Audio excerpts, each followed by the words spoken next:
Termina la Semana Santa, empieza la Pascua y aquí a veces da la impresión de que desde el Viernes de Dolores hemos estado todo el tiempo en Pascua. Todo, desde hace años, parece Pascua, fiesta, mona, viaje, vacación. Salvo porque vemos procesiones en la calle, pero hasta eso, parte fundamental de la esencia religiosa de este tiempo y de esta fiesta y de la representación de la razón de ser espiritual del cristianismo, parece ser ya un atractivo turístico más. Y eso nos mueve a preguntarnos, a querer saber qué representa hoy para la sociedad valenciana del siglo XXI la Semana Santa. Y para averiguarlo contamos hoy con don Aniceto Masferrer, viejo conocido de la afición, catedrático de Derecho de la Universidad de Valencia y fundamentalmente, y ahí eso me interesa mucho, pensador. Don Aniceto, muy buenas tardes. Muy buenas tardes. ¿Qué queda del concepto originario de Semana Santa ahora en el siglo XXI?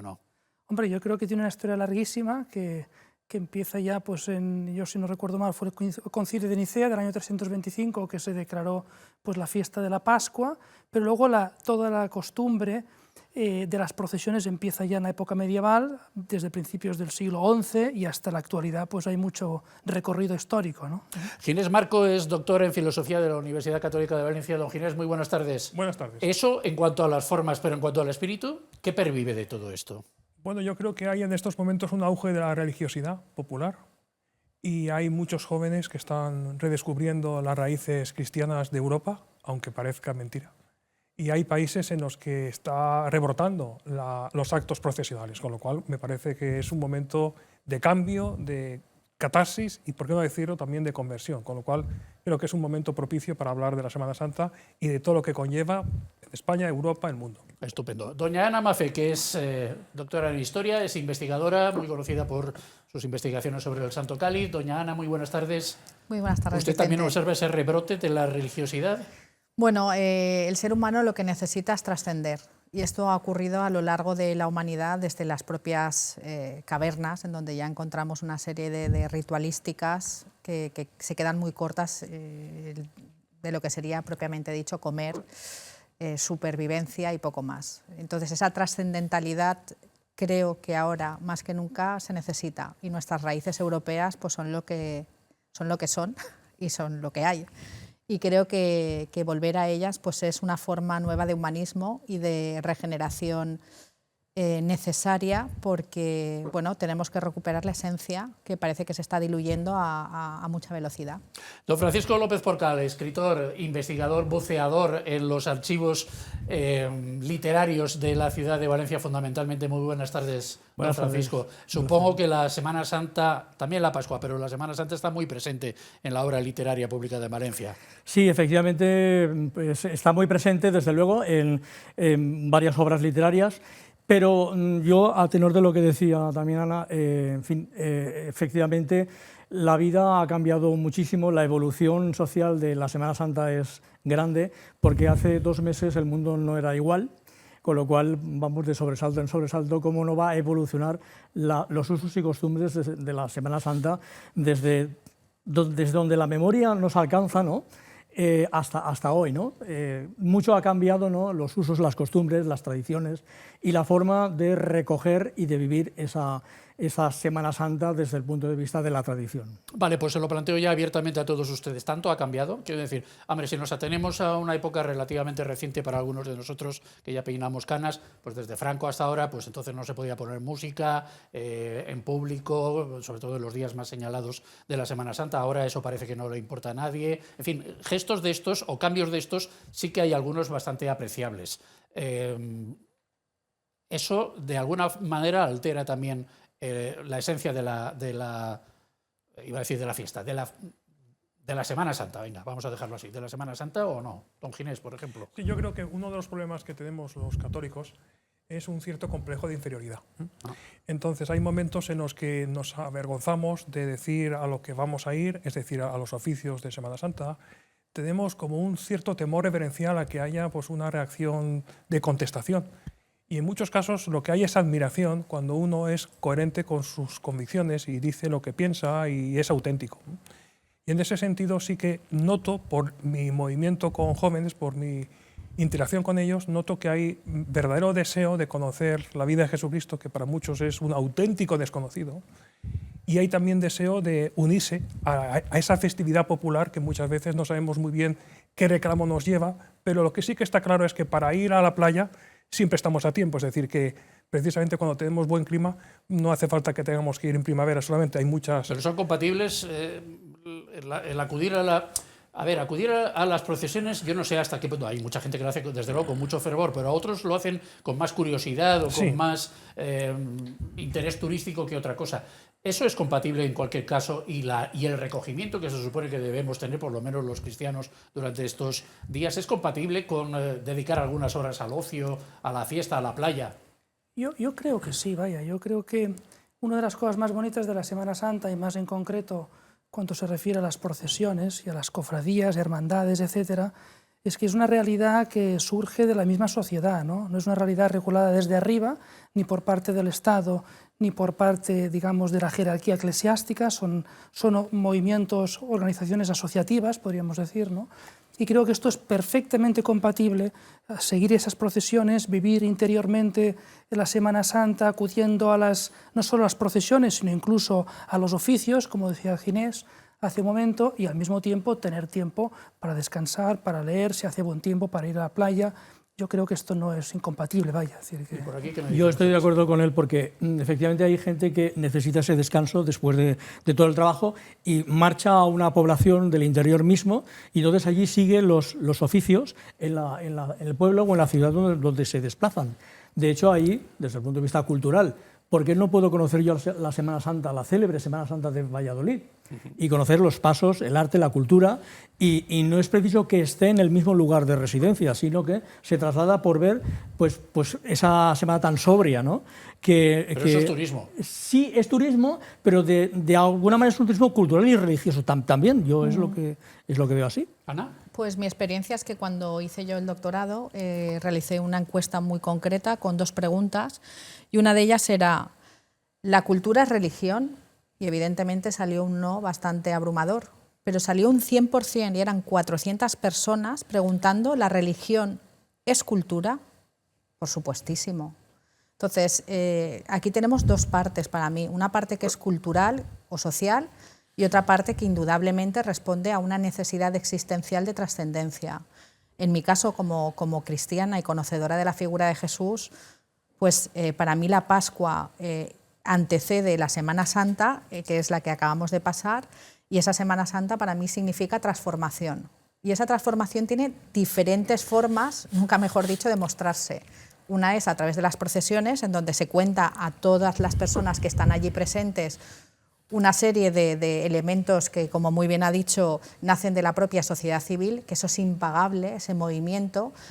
Y luego está el trabajo personal que cada uno quiere dar, dando contenido a esas acciones que en un momento dado está realizando. Da igual que sea ir a misa, evidentemente, con todo el sentimiento y todo el sentido, que estar en una procesión. Entonces, para mí lo interesante es que la cultura vehiculice la intención de lo que se está realizando. Me interesa mucho esta idea de la interiorización, de la reflexión, del redescubrimiento, pero esto... ¿Lo pueden hacer los jóvenes o es una cosa que solamente a partir de determinada edad uno es consciente de que es un momento precioso este de la Semana Santa para intentar ejercitar esas habilidades que se supone que todos tenemos, pero que no todo el mundo desarrolla? Yo creo que sí, que esto es una cosa que pueden hacer los jóvenes, los de media edad, los mayores, los que están ya, digamos, en su fase final de la vida, porque el ser humano es como es. Pero usted es profesor y usted los ve que no paran de moverse, que están inquietos. ¿Usted cree que estos jóvenes, o nosotros cuando lo éramos, pues yo creo que, somos capaces de reflexionar mucho? Dice un pensador de esas tierras que cuando disminuyen las tradiciones aumentan las adicciones, ¿no? Y cuando aumentan las adicciones es porque en el fondo falta una tradición que te permite tener una perspectiva que dé sentido, que dé un propósito a tu vida, ¿no? Y esto sabemos que el ruido, el movimiento, las pantallas lo impide, pero que lo impide no significa que ellos puedan hacerlo, que tengan la capacidad, siendo jóvenes, de poderse abrir a realidades que vayan más allá del entretenimiento, ¿no? Es decir, pero ¿cómo le dices a un joven, oye, quédate aquí a rezar conmigo, o asiste a los oficios, o deja esas otras cosas que tenías previsto hacer? Evidentemente el gusto por la belleza hay que formarlo, ¿no? Lógicamente. y la belleza es una parte importante de la espiritualidad y de la religiosidad, ¿no? No en vano Dostoyevsky decía que la belleza salvará al mundo, ¿no? Y la moral es belleza, y la liturgia es belleza, ¿no? y Dios es belleza, ¿no? Y el ser humano es belleza.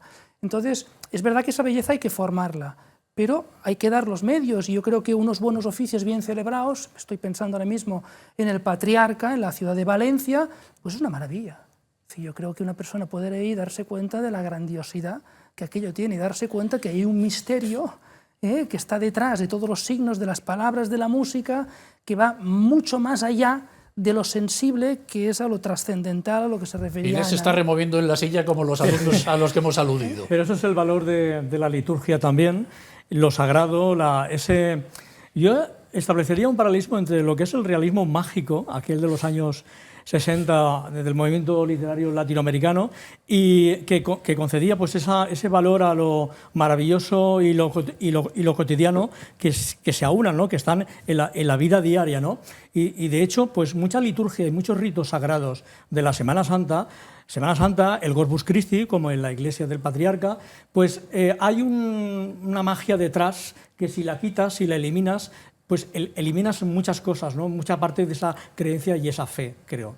Y efectivamente es algo que hay que transmitir a los jóvenes también desde ese punto de vista, pero estamos en un tiempo de caída de valores. Por tanto, hay que formar no solamente la belleza, sino otro tipo de valores también que se están perdiendo. Entre ellos la Belleza, filosofía. magia, Claro, estamos también, aquí poniendo sobre la mesa conceptos. La filosofía, la sabiduría también habría que retomarla de algún modo. Me llama la atención el caso francés, que aumenta en torno a 10.800 personas en cuanto a adultos que se van a bautizar ahora con ocasión del día de Pascua, de la noche de la vigilia pascual. En torno a 8.000 adolescentes, además de esos 10.000 adultos. Son cifras imponentes. Y además son cifras en un Estado profundamente laicista, Sí, señor. que ha procurado aniquilar el sentimiento religioso desde hace décadas. Hombre, es el que ha querido poner el aborto como derecho en la Constitución Europea, Evidentemente. sin ir más lejos. Pues es un factor a tener en cuenta. Yo viví esto hace un año porque coincidí que fui invitado a dar una conferencia en la Universidad de Versalles en los días de Semana Santa, y viví la Semana Santa en Versalles el año pasado. Y yo quedé impresionado ver los oficios de ahí de Jueves Santo y Viernes Santo. Jueves Santo en Versalles, Viernes Santo, si no recuerdo mal, ya en París. Estaba repleto de gente, y además muchísima gente joven en Versalles, sobre todo familias con niños, adolescentes. Quedé realmente sorprendido de que un país tan, digamos, secularizado y laicista, como acaba de decir Ginés, tuviera esa cantidad. El hábito hacia el monje, quiero decir, el Patriarca, Versalles, Tessé, son lugares más propicios que una iglesia normal de barrio para estos acercamientos que propicia precisamente la celebración de la Semana Santa y los oficios. Yo, con respecto a la pregunta anterior, me gustaría dar dos pinceladas. Los jóvenes, cuando les hablas de alimento, ¿vale? Y voy a ser un poco ácida, enseguida piensan en marcas de hamburgueserías que no vamos a decir. Sí.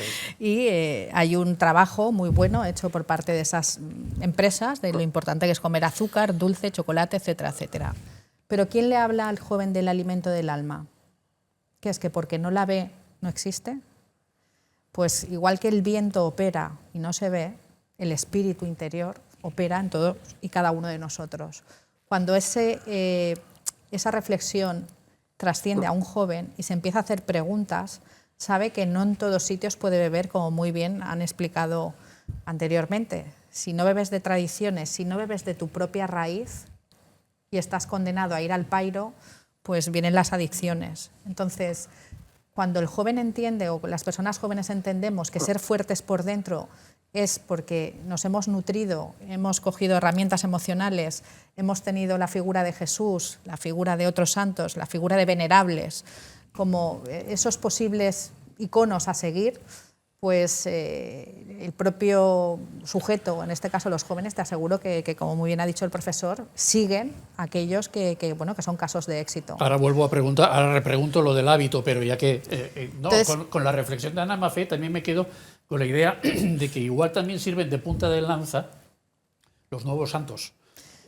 Acuti, por ejemplo, el chaval este que falleció hace, me parece, 17, 18 años, una cosa así, que va a ser santificado próximamente. Sí, el 27 de abril. Y o Gaudí, al que acaban de hacer, es un paso previo a la beatificación, ¿cómo se llama? Venerable. Venerable. El Papa Francisco lo ha hecho venerable. Son figuras muy potentes, una para los jóvenes, la otra para la gente de la cultura, que a lo mejor sirven también de lanza para esa vía, ¿no? Yo lo que quiero decir es que las personas que, por lo que sea, tenemos cierta notoriedad, tenemos la obligación, hoy más que nunca, de exportar con nuestros actos lo que dice el maestro de maestros, que no es otro que Jesús. Porque esas formas de proyectarnos públicamente son las que animan a los demás a preguntar, oye, ¿tú cómo eres así? ¿De dónde sacas las fuerzas? Y si honestamente rediriges a la fuente, que es lo que me gusta contestar a mí, mi jefe es el de arriba, pues indudablemente despiertas esa curiosidad y la rediriges hacia tu caso de éxito, que es lo que te ha funcionado. Los profesores, ¿lo notan ustedes? Los alumnos les dicen, oye, ¿de dónde sacas tú eso? Es evidente que el ser humano necesita desarrollar y cultivar su espiritualidad. Eso está clarísimo.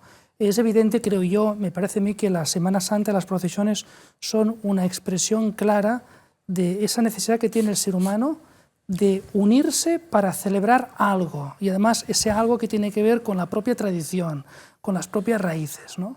Y eso es algo bueno, que incluso une a gente que no es creyente, porque a las procesiones va gente que quizá no va luego a la iglesia, pero que siente que allí hay una trascendencia y una espiritualidad, y que eso lo necesita, porque el ser humano pues, no solo es físico, es también espiritual, tiene alma, y esa alma pues, necesita ser nutrida, ¿no?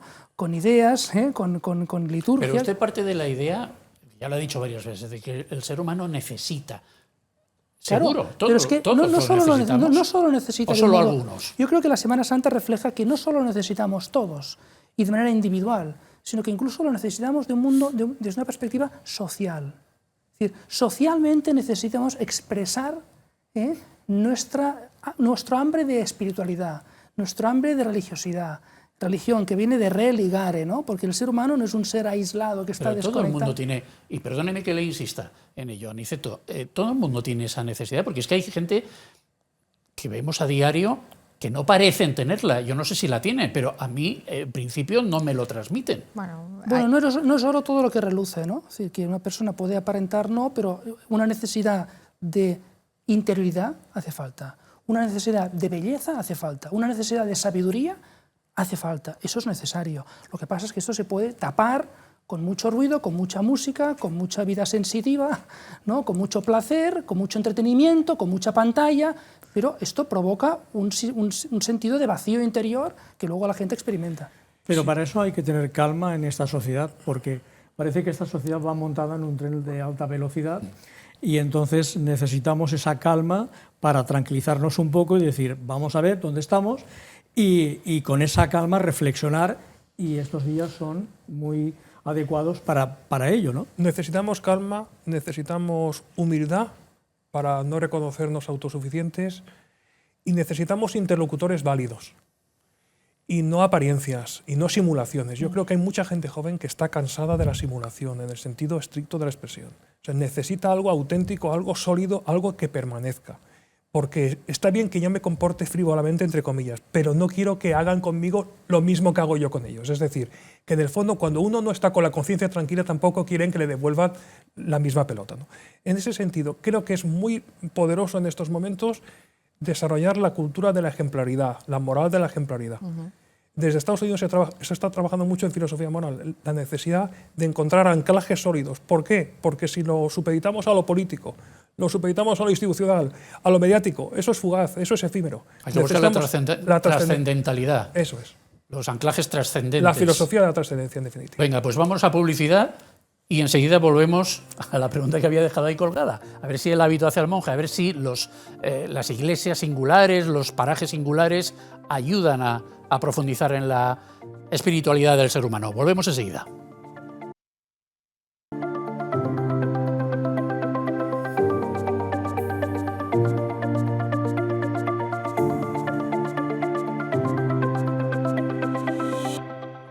Otra cosa no, pero pensadores aquí tenemos, no para dar y vender, porque no pensamos ni darlos ni venderlos, sino que nos los quedamos para nosotros y los compartimos con ustedes a cierta distancia. Son Aniceto Mas Ferrer, Ginés Marco, Ana Mafé y Francisco López Porcal. Estábamos hablando antes de la pausa publicitaria, o yo pretendía que ustedes hablaran de la importancia del marco para conseguir una cierta introspección y en fin, el ambiente propicio para huir de ese ruido que ya hemos citado varias veces y conseguir un cierto grado de introspección y de reflexión que probablemente durante el resto del año no sea más difícil conseguir.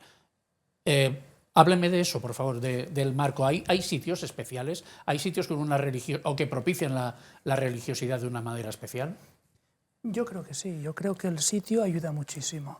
Entrar, por ejemplo, en el Vaticano a mano derecha y ver la Piedad de Miguel Ángel es algo que ya facilita la religiosidad, el diálogo con Dios, el ver ahí a la Virgen sufriendo con su hijo fallecido, ¿no? Es decir, que entrar, por ejemplo, en Notre Dame y ver ahí una especie de réplica cambiada un poquito de esa misma escena es una cosa que también ayuda muchísimo. Entrar en una iglesia donde ves una escultura, una pintura, eso facilita. Por tanto, la iglesia tiene esa parte, los templos, la iglesia tiene esa parte de ser un sitio que propicia, que genera, digamos, un ambiente, un clima de recogimiento, de oración, de espiritualidad, de silencio. Eso ayuda. Y luego, por otra parte, porque la liturgia normalmente es algo que se vive no de un modo individual, sino con muchas personas. Entonces esto no se puede organizar. Bueno, se puede organizar en un restaurante, ¿no? Pues no parece el sitio mejor para hacer eso. En un restaurante no, pero a lo mejor en mitad del campo, uno solo. Sí, puntualmente no también. Será la liturgia, pero puede haber meditación, puede haber... Sí, desde luego, uno puede rezar desde cualquier parte, ¿no? Es decir, está clarísimo, donde hay dos personas reunidas en mi nombre, ahí estoy yo, ¿no? Es decir, dice Jesucristo, Jesús, ¿no? Pero se fue al Huerto de los Olivos y estuvo allí. Sí, efectivamente, un pero yo creo que, en fin, es mi modesta opinión, creo que sí que influye, que ayuda por esa perspectiva de acercarte más a Dios, incluso visiblemente con los signos, que en el cristianismo los signos son muy importantes, y luego porque facilita esa liturgia que se vive, digamos, de un modo, digamos, conjunto, entre varias personas, una comunidad, ¿no? Que no es un individuo solo. Sí, hay símbolos también que ayudan, ¿no? Las velas, no sé, una cierta intensidad lumínica, Ginés. Sí, hay necesidad de tiempos de silencio, pero también tiempos de acompañamiento.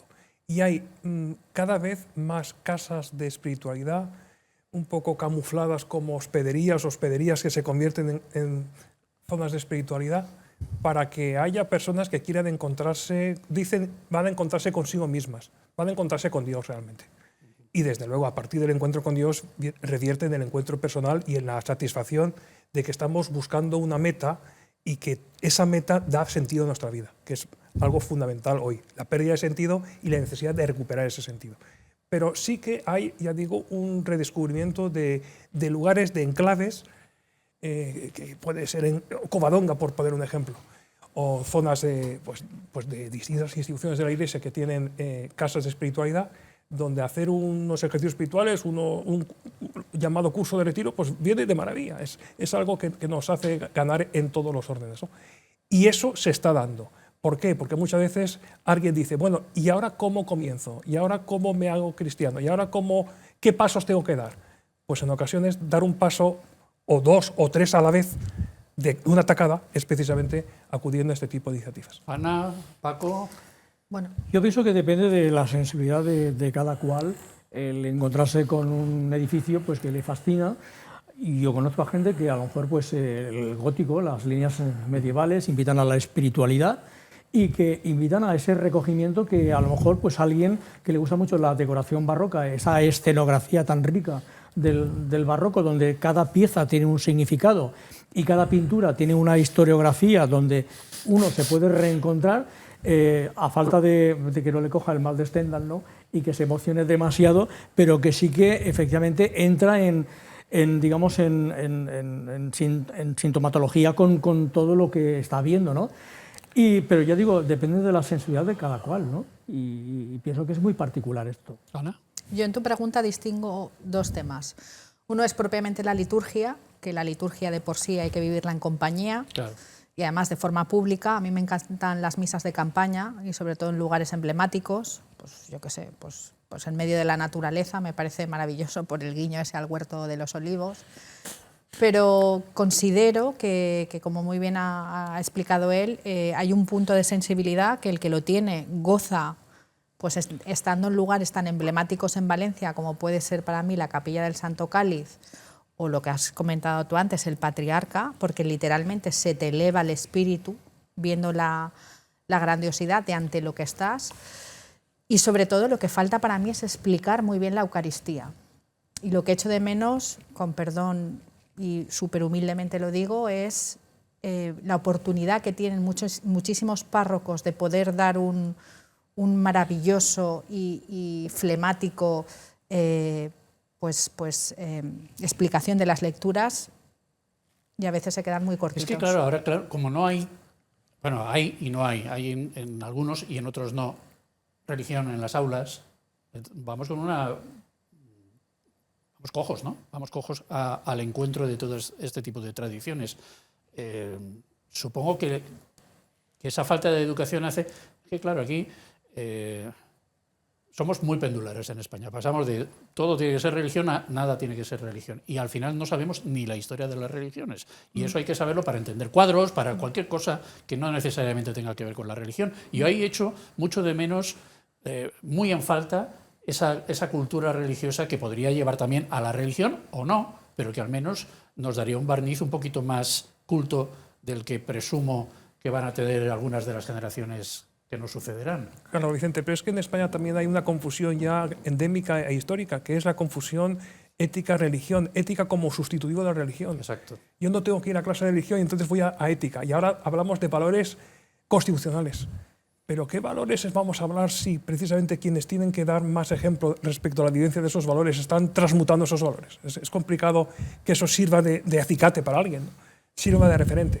Pues precisamente la necesidad de hablar al corazón, pero de hablar en profundidad y no quedarse en la superficie. Muchas veces hay muchos discursos, homilías, el género homilético podemos decir que muchas veces es demasiado reiterativo. Y no se trata de hacerlo más largo o hacerlo más comprimido. Bueno, el Papa Francisco dice de no ir más allá de 7 o 9 minutos, pero bueno, más allá de ese factor anecdótico, de lo que se trata es de hilar fino y de ir a la raíz. Y muchas veces se navega, se dicen cosas bonitas, cosas huecas al mismo tiempo, ¿no? Pero ahí entra también un poco el valor de la oratoria. Es decir, habría que preguntarnos si hoy, desde el punto de vista de la formación de los sacerdotes, si son capaces de transmitir verdaderamente... Unos sí y otros no. Claro, es decir, el convencer, persuadir y transmitir esa...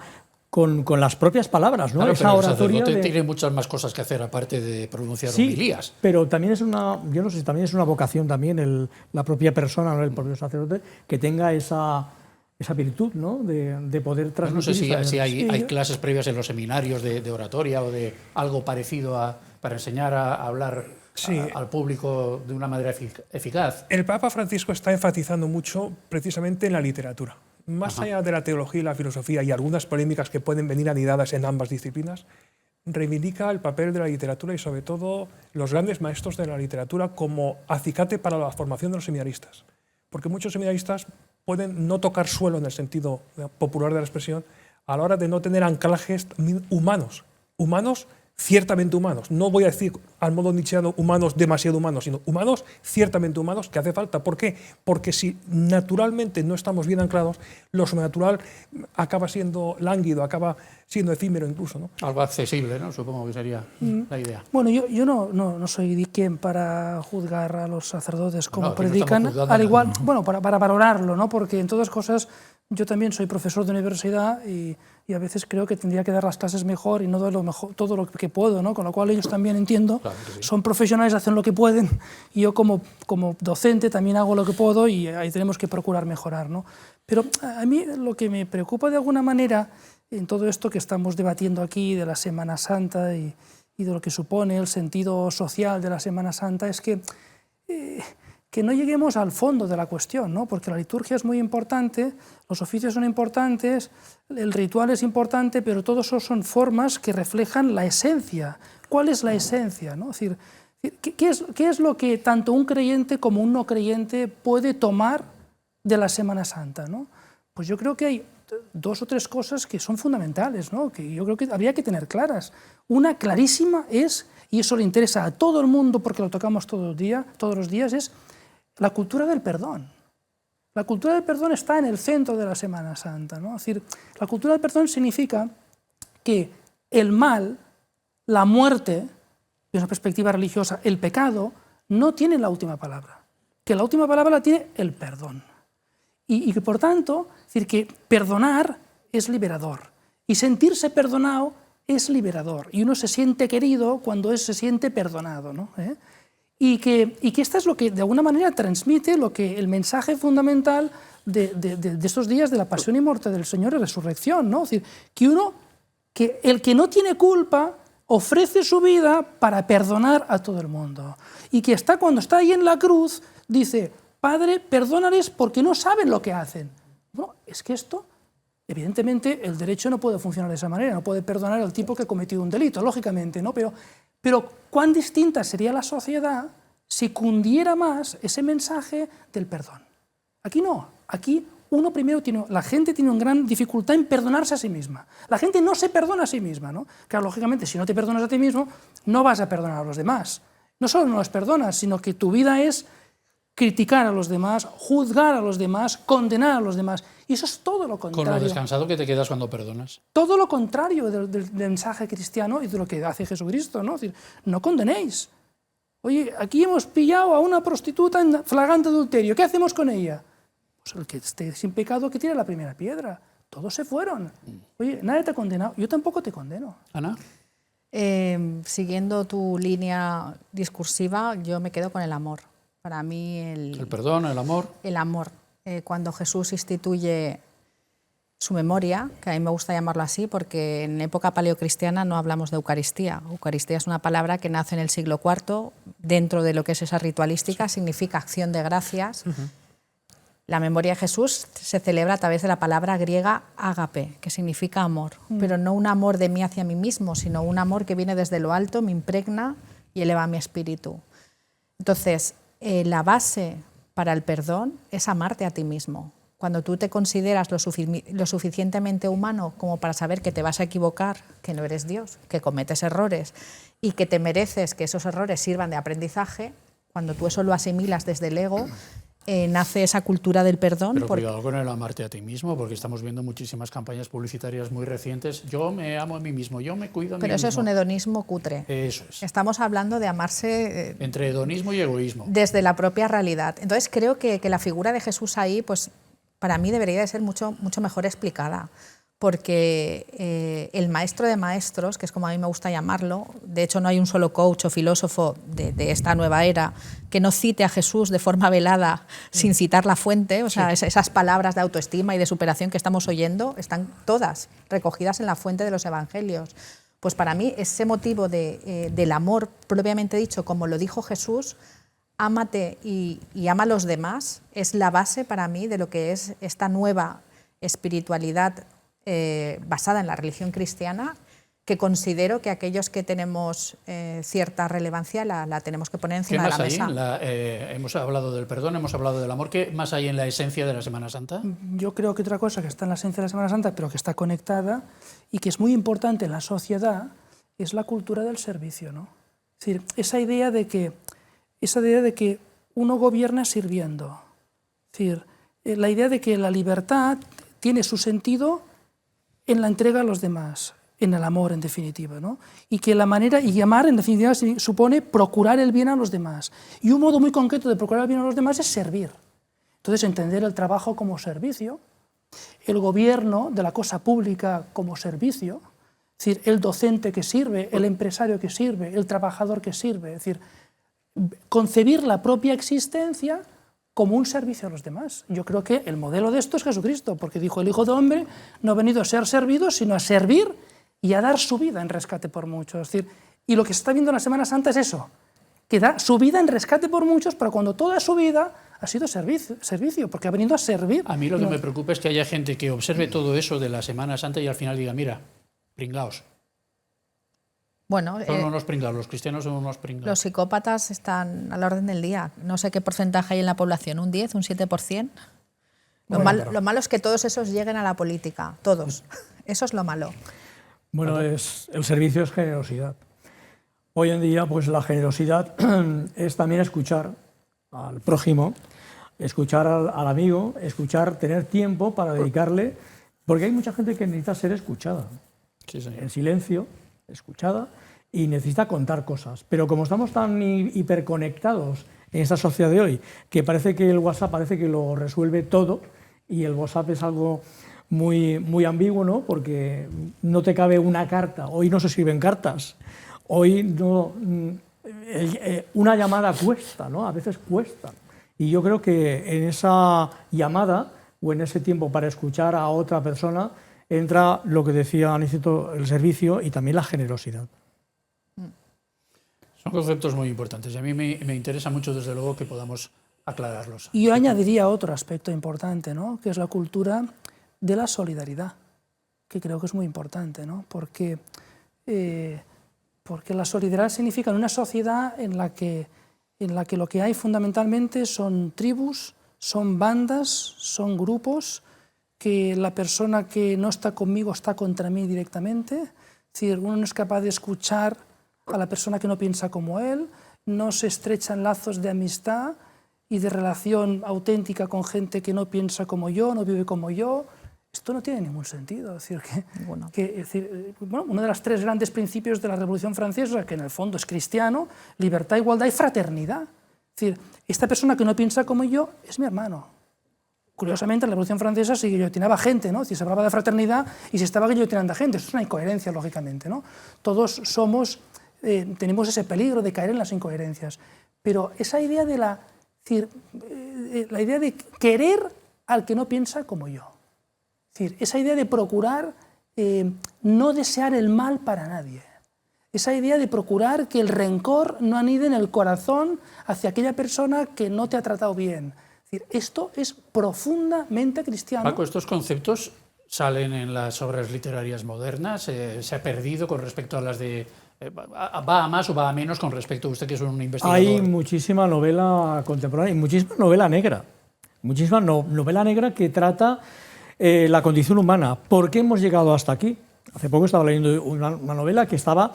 ¿Por qué los personajes están condenados a veces desde un principio? ¿Por qué? Porque han nacido en un ambiente pues que no tiene valores, están en un ambiente muy justito, digamos, de solidaridad, de todos esos valores que estamos diciendo, de generosidad, de solidaridad, de amor, de dedicación, ¿no? Y entre, las propias familias, padres, hijos. Y entonces vemos por qué esos personajes han evolucionado a una perdición, ¿no? Y entonces el desenlace de cada novela pues, nos hace pensar que efectivamente, ¿por qué ha nacido esto? Porque hay una cadena que no es posible romper, porque si se rompe, efectivamente vamos a cambiar a mejor. Pasa en la literatura y pasa en la psicología moderna, en donde estamos viendo que los profesionales investigan cada vez más los antecedentes de las personas que acaban siendo asociales o antisociales y descubren carencias de amor, de problemas, presencia de problemas familiares en su infancia, etcétera, etcétera, ¿no? Eso se nota mucho en los colegios. Sí. En los colegios, efectivamente, ves el comportamiento de cada niño y ves por qué se comportan así. Porque los padres pues, están educando de una manera quizá no la más adecuada. Y luego vienen las separaciones, Estamos etcétera, etcétera. Intentando analizar lo que supone la Semana Santa en la sociedad valenciana del siglo XXI. Llevamos 2/3 de programa, nos queda uno más para ahondar en algunos conceptos y establecer unas conclusiones que ofrecerles a todos ustedes, pero después de esta pausa publicitaria.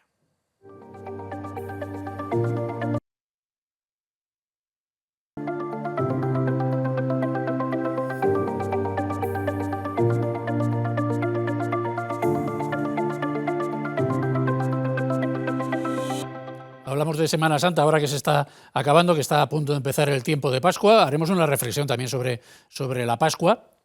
Pero antes, como hemos hablado mucho de solidaridad, de relaciones humanas, de amor, me gustaría que me dijeran también alguna palabra sobre las asociaciones en torno a la Semana Santa que se crean, hermandades, cofradías, etcétera, etcétera, en donde también hay unos lazos muy fuertes. A ver, sin que nadie se me ofenda, pero esto, para que nos entiendan bien los que no están metidos en este ambiente, pues es un poco como las fallas, como las hogueras, como las agrupaciones potentes, con vínculos potentes entre sus miembros, que al final se convierten, lo que pasa es que en este caso con mayor motivo porque hay un vínculo religioso extraordinario.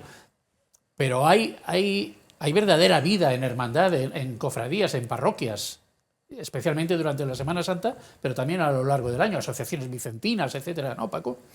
Sí, clavarías, asociaciones, bueno, viven de verdad digamos, la filosofía de la propia fiesta religiosa con verdadera hermandad, ¿no? Porque se reúnen cada X tiempo, ¿no? Y bueno, pues hay ese intercambio, ¿no? de mensajes, de palabras, ¿no? Porque hace falta hablar y hace falta relacionarlos, pero también se puede extrapolar a cualquier tipo de fiesta laica, ¿no? Pero si hablamos de la Semana Santa, sí, desde el punto de vista que estabas diciendo, sí hay reuniones periódicamente para no solamente preparar todos los actos, sino también de propia convivencia de los propios miembros de la hermandad o cofradía.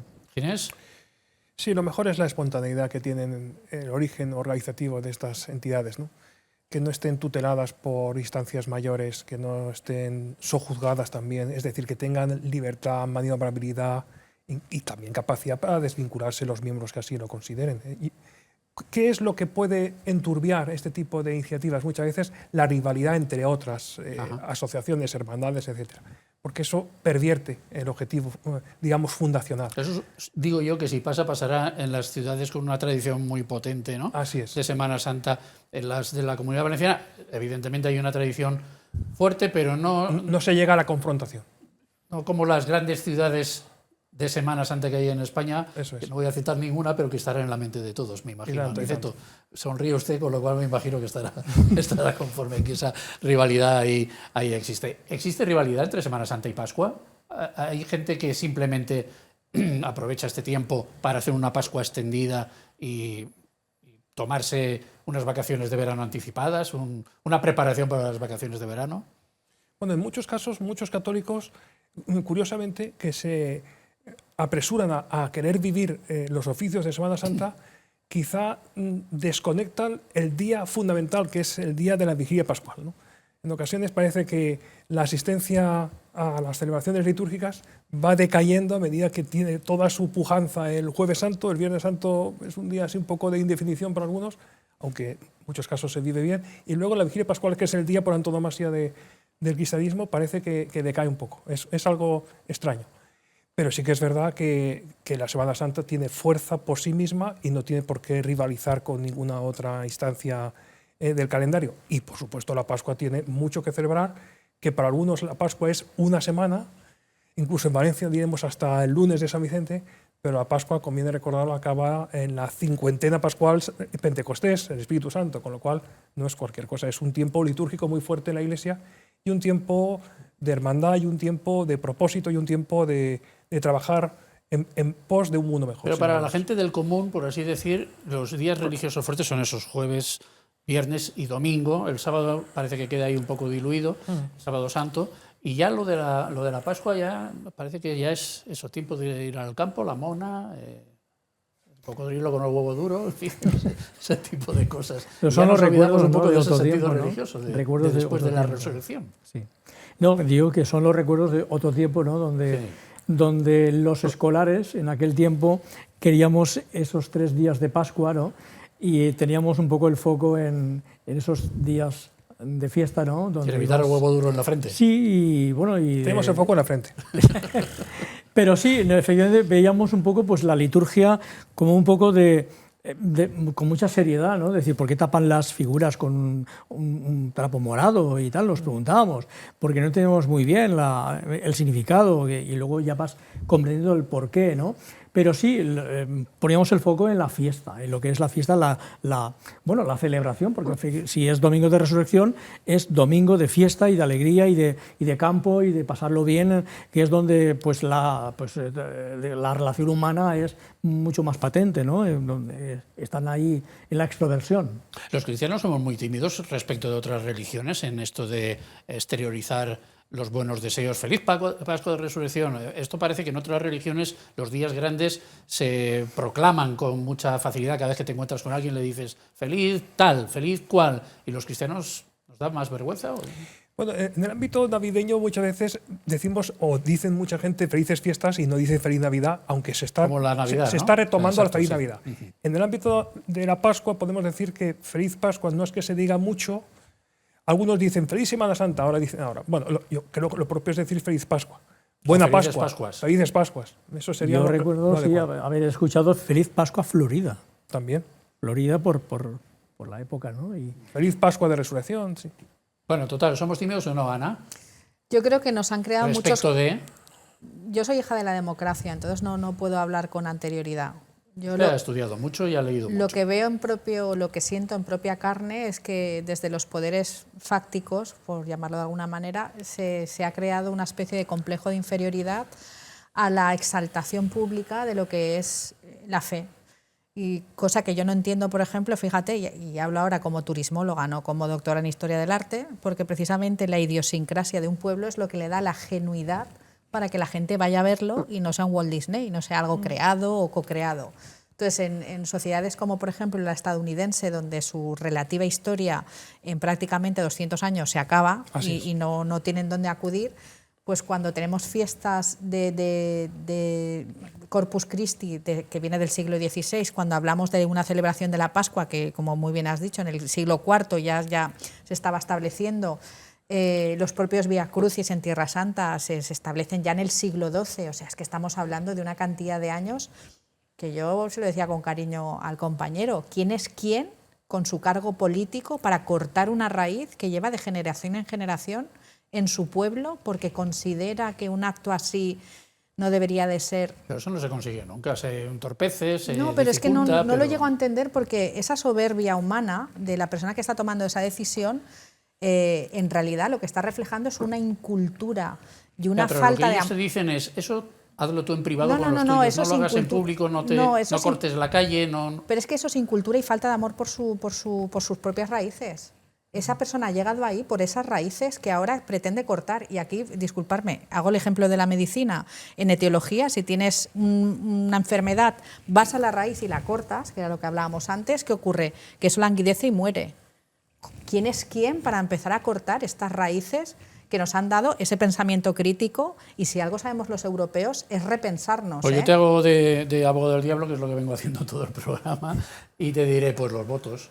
A mí me vota muchísima gente que no es católica y por tanto... Ya, pero es que el alcalde de un pueblo es alcalde de los que le votan y de los que no. Es alcalde de todos. Y cuando eso, como muy bien habéis comentado, se gerencie desde la generosidad y la honestidad, entonces podremos volver a hablar de ética y de valores constitucionales. Pero mientras lo que sale en prensa es lo que sale, pues señores, nuestros valores no están en ese lugar donde se pretende que quieran que esté cortando de raíz. Somos tímidos, nos hacen tímidos, ¿qué pasa con eso? Somos tímidos, nos hacen tímidos y un detalle que a mí siempre me ha llamado la atención, bueno, desde que sucede o por lo menos lo visualizo, y es cuando muchos carteles en centros comerciales buscan ser explicativos para que todo el mundo lo entienda y sepa perfectamente a qué atenerse, sobre todo los días de cierre del establecimiento, que es algo muy importante, precisamente ahora que parece que está abierto de lunes a domingo o de domingo a sábado, pues me llama la atención cómo cuando llega la Semana Santa en muchas superficies comerciales son incapaces de decir estará cerrado el Viernes Santo, estará cerrado el lunes de Pascua, ¿Y qué ponen? viernes, día tal, lunes, viernes día tal, 15, el que sea. viernes, no sé Pero qué, como si sí. fuera un viernes o un lunes más. Ya. Y no lo son. Y no lo son. Es decir, esos carteles que procuran supuestamente hacerse de entender a toda la clientela pecan precisamente por ese complejo. Pues se equivocan, porque yo sé cuándo es el Viernes Santo, lo que no sé es qué día Ahí es. Eso me cuesta más retenerlo. Aniceto. Bueno, yo no sé si es timidez o a veces lo que hay... yo no parto de la idea que tenga que ser timidez necesariamente o incluso mala fe o malicia. Yo creo que lo que hay es mucha También puede ser ignorancia. miedo. Lo que hay también es mucha ignorancia, ¿no? Es decir, que cuando uno resulta que no... esas creencias, estas convicciones no están bien enraizadas, no están bien integradas, es decir, uno no se ha identificado con ellas, es decir, y es algo exterior, ¿no? Algo que me viene desde fuera, que no forma parte de mí, pues es normal pues, que haya una cierta timidez, porque igual uno tiene inseguridad, pero cuando uno entiende las cosas y sabe por qué las hace, y sabe de razón de su modo de proceder y de su esperanza, en definitiva, pues yo creo que hay gente que no tiene timidez, ¿no? Y que es como es, ¿no? Hay gente que sí que tendrá temor o miedo, pero esa persona que tiene miedo pues tiene que darse cuenta de que tiene que ser ella misma, ¿no? De que tiene que actuar en libertad. Y porque precisamente si no sucede lo que dice Ana, ¿no? Que entonces puede venir cualquier gobernante a hacer cualquier cosa porque la población pues no hace nada porque tiene miedo de decir lo que piensa, ¿no? Sí, yo creo que lo que nos hace falta es una sociedad que tenga más pensamiento crítico, que diga las cosas, que se atreva a expresarse en libertad, pero para expresarse en libertad hay que entender por qué hacer las cosas, qué sentido tienen, ¿no? Pero la persona que no es capaz de explicarlo, que no está convencida, claro, esa persona tiene un problema que es un miedo que se funda en su inseguridad y a su vez en la ignorancia, ¿no? En este sentido, ¿cómo estamos aquí en la Comunidad Valenciana?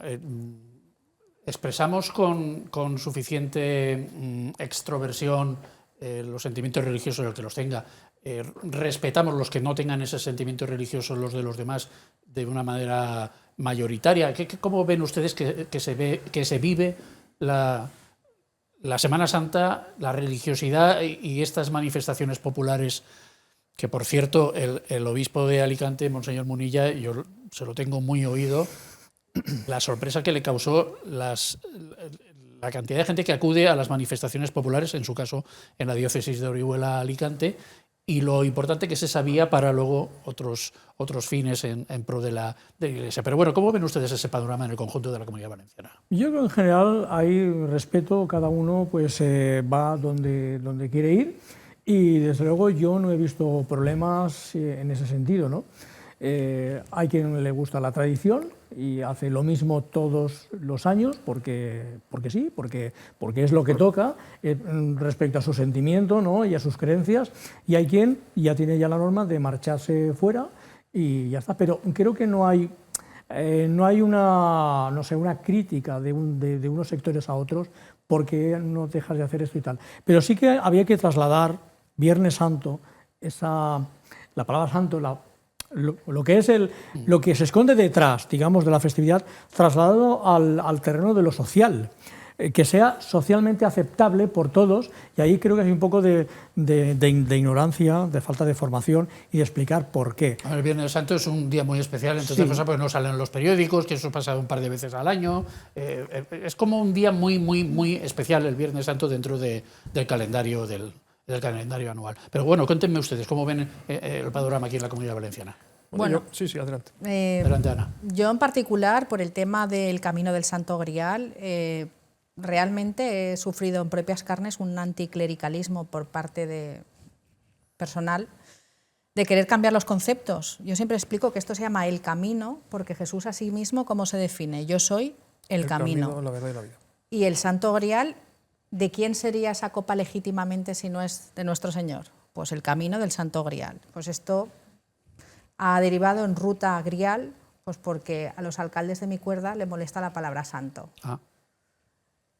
Claro, desvirtuar por completo una esencia de este calibre, esto lo Ahora le preguntaré en concreto por el camino, porque sé que hay una novedad para... Esto a mí me ha ocurrido, pero curiosamente he tenido la suerte de acompañar a mi párroco a la mezquita más antigua de Valencia, que está precisamente en los poblados marítimos, hablar con el imán, explicar lo que es el Camino del Santo Grial y acabar diciendo esta reflexión con el señor imán. Espalda contra espalda, usted se encarga de los diablos musulmanes, que yo me encargaré de los diablos cristianos. Quiere decir, cuando buscas los puntos de unión con las personas que estás dialogando, esos puntos de unión te hacen fuerte en algo que sí o sí existe, que es el amor y la fe. ¿Quién es? En la Comunidad Valenciana estamos mejor que en otras comunidades y no tan bien como en otras. Yo creo que estamos en una posición, digamos, bastante en mitad de la tabla, como se suele decir. Como siempre estamos en mitad de la tabla, el 10% y esas cosas. Siempre estamos ahí, pero estamos ahí decisivos. Y sí que es verdad que hay algunas regiones que están en una profunda crisis, eso es evidente. Ya viene de atrás, no es una cosa que venga de un año para atrás, sino de décadas incluso. Y en el caso de Madrid, vamos a decir que de Madrid sale todo el mundo en estampida en Semana Santa, pero sí que es verdad que en la región de Madrid, la Comunidad de Madrid tiene muchísima fuerza en estos momentos en cuanto a religiosidad. Y luego pues Andalucía, digamos, también en lo que a fervor popular se refiere. Pero es que están peor que sería el País Vasco, Cataluña... País Vasco y Cataluña están en una situación compleja. Aquí tenemos muchos alicientes. Yo creo que Madrid... las esculturas de Salcillo, en Crevillente, en Orihuela, Las Palmas en Elche, en fin, muchas... Y el Santo Cáliz en Valencia, evidentemente. Pero él tiene razón, yo creo que en Madrid ha habido como un resurgimiento, ¿no? de la Semana Santa, ¿no? Porque lees en prensa, en fin, ves en televisión ese florecimiento de cofradías, de procesiones, de actos que antes no se hacían o no eran conocidos, porque yo no conocía la Semana Santa de Madrid y cada vez se escucha más, ¿no?, en los medios y tal, y yo creo que sí que es cierto. ¿No?, y hay ciudades que tienen 200.000, 300.000 habitantes, incluso más, ciudades de la Comunidad de Madrid, Pozuelo de Alarcón, por ejemplo, pues que tienen una fuerza en estos momentos, toda la Sierra Norte, en ese Aniceto, sentido. su visión, así en pocas palabras. Yo creo que las fiestas de la Semana Santa, las procesiones, es algo que está tan metido, digamos, tan conocido y tan cultural, que yo veo una actitud de respeto. Bueno, ha contado Ana esa anécdota concreta, pero yo creo que la actitud es de respeto y no hay ningún tipo de problema. Me parece a mí, vaya, decir que no.